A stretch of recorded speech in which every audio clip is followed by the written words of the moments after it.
Molly was the most charming 10-year-old you'd ever meet. A pair of the bluest eyes stood out beside her locks of wavy brown hair. On the A honor roll, and an experienced violinist at her age, it may seem like that she had it all, but unfortunately, such was not the case. Her mother died at childbirth, so the only parent that she'd ever known was her father. This caused the two to become very close. She knew that her father would give the world for her, and she loved him very much. One day, while walking home from school, she thought that she saw someone different inside her house.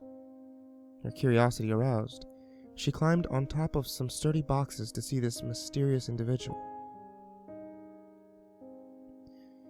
She was a woman, very tall, about 5'8" to be exact. She had bright, blonde, shoulder-length hair and piercing green eyes. Molly saw this woman talking to her father, so naturally she was excited.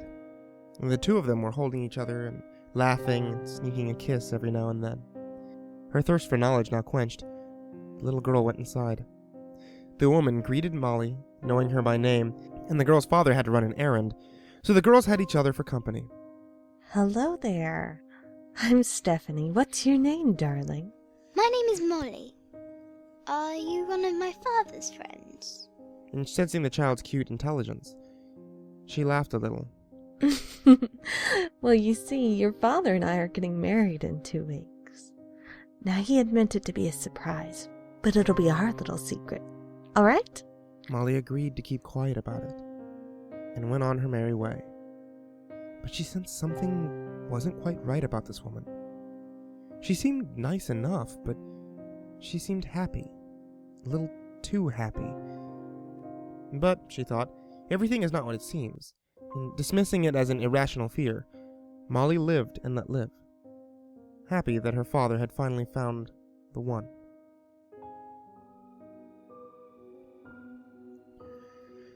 Four months later, the brisk cool of fall was setting in. Leaves started to fall on the ground, and school was just around the corner. Molly's father and stepmother were happily married, although something strange started to happen.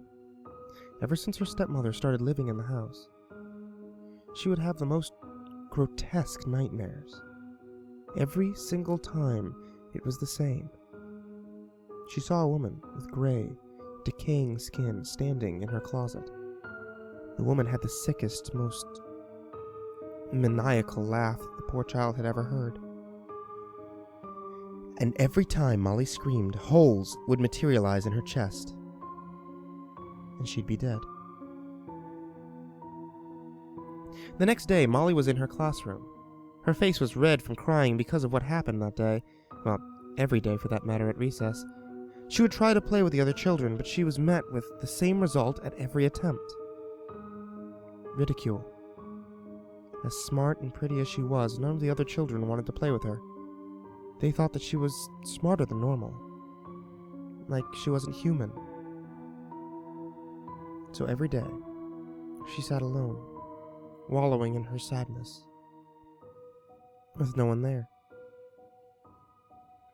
While in class, she noticed something that caught her eye outside of the window. A necklace, as it appeared, was sitting in the middle of the green expanse of plain. As soon as the bell rang, she went outside and picked it up quickly before anyone could take her newfound novelty. She ran home. Looking behind her, she saw a hooded black figure shadowing her. Its pure, white eyes had a supernatural glow.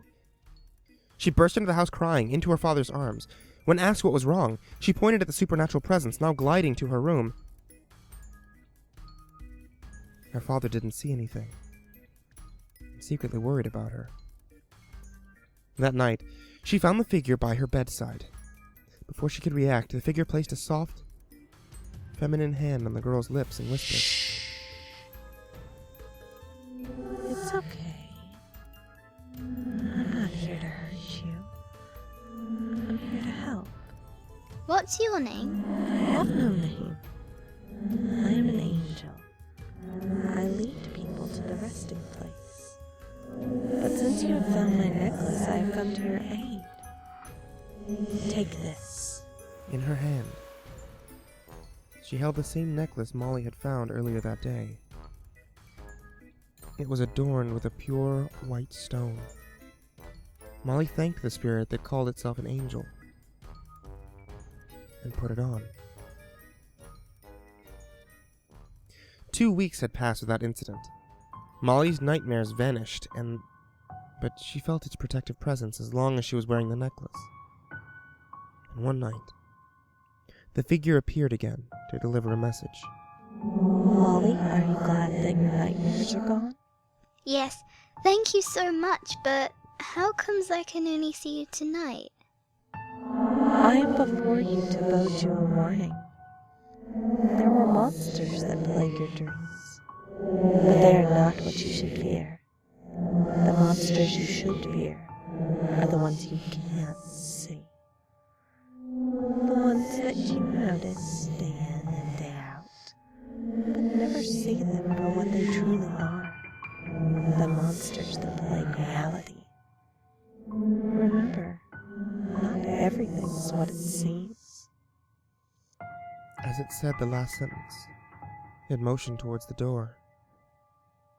Her mother stood there, both hands behind her, and she smiled, but it scared Molly.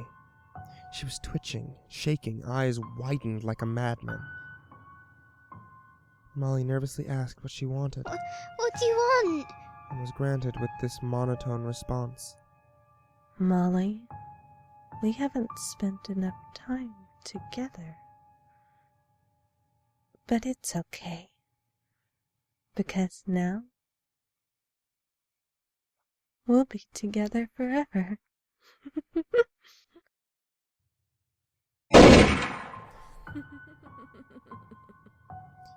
Molly never heard the gunshot that killed her. When her stepmother fired the gun, she laughed. In the same sick, maniacal laugh.